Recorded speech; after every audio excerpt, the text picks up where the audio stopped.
Komitmen Beraneka oleh Yayu Yunita Angkatan 46 Kelompok 4. Tutor Haji Hairul Maksul SHMM, Latsar CPNS Kota Bima. Aneka adalah singkatan dari A. Akuntabilitas, N. Nasionalisme, E. Etika publik, K. Komitmen mutu, dan A. Anti korupsi. Akuntabilitas. Definisi akuntabilitas.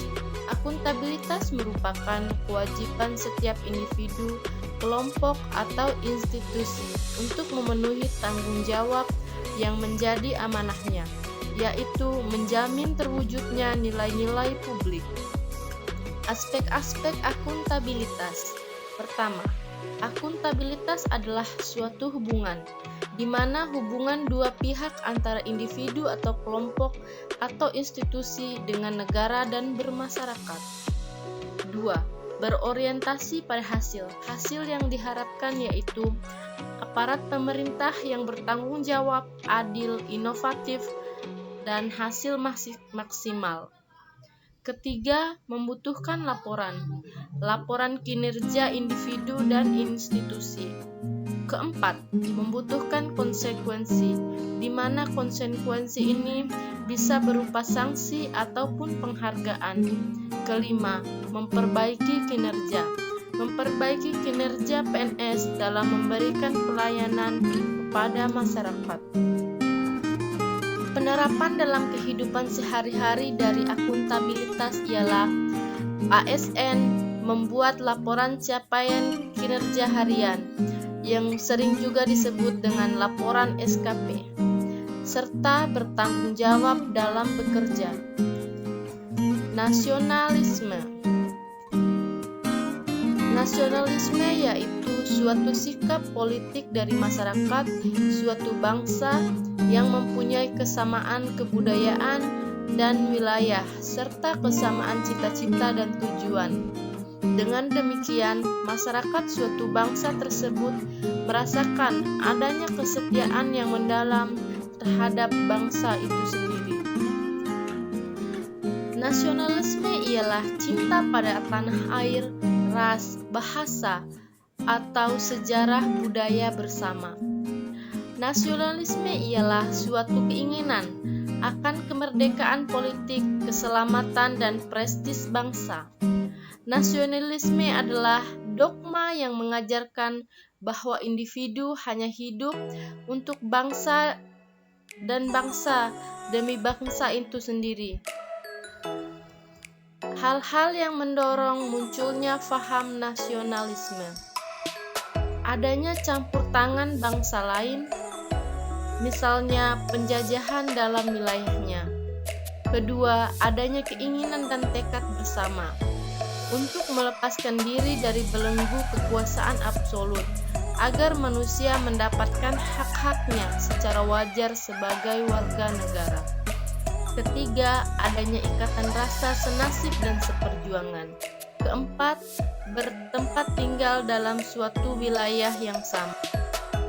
Contoh penerapan dalam kehidupan sehari-hari dari nasionalisme ialah bertakwa kepada Tuhan Yang Maha Esa, membantu sesama yang membutuhkan, serta saling bergotong royong. Etika publik. Menurut Azumardi Azra, etika adalah karakter atau etos individu, kelompok berdasarkan nilai-nilai dan norma leluhur.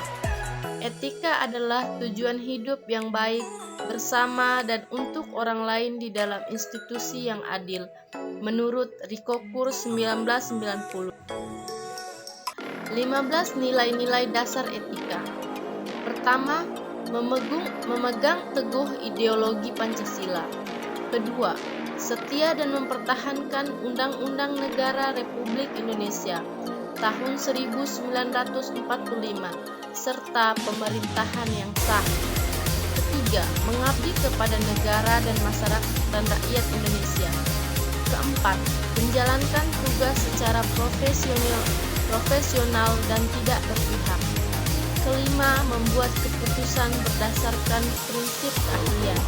Keenam, menciptakan lingkungan kerja yang non-diskriminatif. Ketujuh, mempertanggungjawabkan tindakan dan kinerja kepada publik. Kedelapan, memelihara dan menjunjung tinggi standar etika luhur. Kesembilan, memiliki kemampuan dalam melaksanakan kebijakan dan program pemerintah.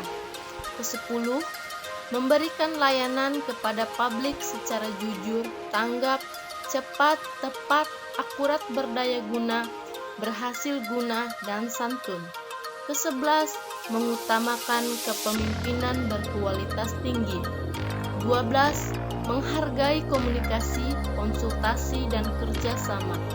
Ke-13, mengutamakan pencapaian hasil dan mendorong kinerja pegawai. 14, mendorong kesetaraan dalam pekerjaan. 15, meningkatkan efektivitas sistem pemerintahan yang demokratis sebagai perangkat sistem karir. Contoh penerapan dalam kehidupan sehari-hari yaitu melayani masyarakat dengan penuh keramahan. Komitmen mutu. Komitmen mutu merupakan pemahaman konsep mengenai efektivitas, efisiensi, inovasi, dan mutu penyelenggaraan pemerintah. Efektivitas ialah sejauh mana organisasi dapat mencapai tujuan yang ditetapkan atau berhasil mencapai apapun yang coba dikerjakan. Efektivitas organisasi berarti memberikan barang atau jasa yang dihargai oleh pelanggan, menurut Richard L. Duff. Sedangkan efisiensi yaitu jumlah sumber daya yang digunakan untuk mencapai tujuan organisasional. Efisiensi organisasi ditentukan oleh berapa banyak bahan baku, uang, dan manusia yang dibutuhkan untuk menghasilkan jumlah keluaran tertentu.